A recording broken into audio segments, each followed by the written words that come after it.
नमस्कार मित्रों। जैसे कि कॉर्डिसेप मिलिट्रीज, जिसे कीड़ा जड़ी भी कहते हैं, ये बेसिकली हिमालयाज़ में पाया जाता था, जिसका कि जो स्ट्रेन है वो कॉर्डिसेप साइनेसिस कहलाता है। और इसी का लैब वर्जन जो है कॉर्डिसेप मिलिटरीज है, इसको कि लैब में तैयार किया जाता है। आप ये समझ सकते हैं, जब हिमालयाज़ कह रहे हैं और लैब कह रहे हैं तो दोनों में कितना फ़र्क है।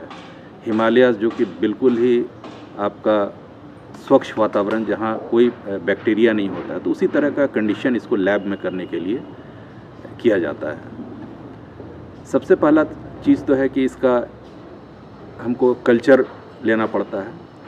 कल्चर लेने के बाद कल्चर को हम तैयार करते हैं, जो कि 10 दिन लगता है रोटरी शेकर में इसको शेक करने के बाद। उसके बाद हम लोग इसको ब्राउन राइस में न्यूट्रिएंट मीडिया के साथ ऑटोक्लेव करते हैं और फिर उसके सीड्स को उसमें इम्प्लांट करते हैं और फिर इसको इंक्यूबेशन रूम कहते हैं या ग्रोइंग रूम कहते हैं, उस रूम में रखा जाता है। पहले इसको 10 दिन डार्क फेज होता है, उसके बाद फिर इसका लाइट फेज स्टार्ट होता है। 10 दिन बिल्कुल इसको हमको कोई लाइट नहीं देना है, क्योंकि लाइट के एक्सपोजर में इसका जो ग्रोथ है वो ख़राब हो जाता है। और 10 दिन के बाद जब इसका लाइट ट्रीटमेंट 12 घंटे के लिए लाइट दिया जाता है, जो कि 800 से 1200 लक्स के बीच में होना चाहिए, उसमें फिर ये ग्रो करना शुरू करता है।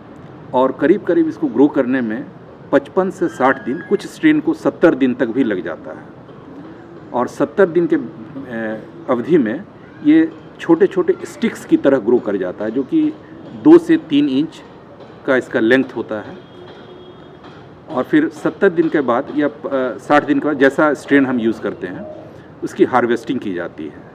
हार्वेस्टिंग में वो स्टिक्स को काटा जाता है और उसको हम लोग ग्रेडिंग कर लेते हैं और फिर इसको हॉट एयर ओवन में ड्राई किया जाता है। और ड्राई करने के बाद फिर ये आपका पूरी तरह से सिक्योर हो जाता है, जब इसको हम प्रिजर्व कर सकते हैं। और सारा प्रक्रिया बस इतना ही है। इसके बाद इसका हम जैसा यूज़ करना चाहें वैसा यूज़ कर सकते हैं। Thank you.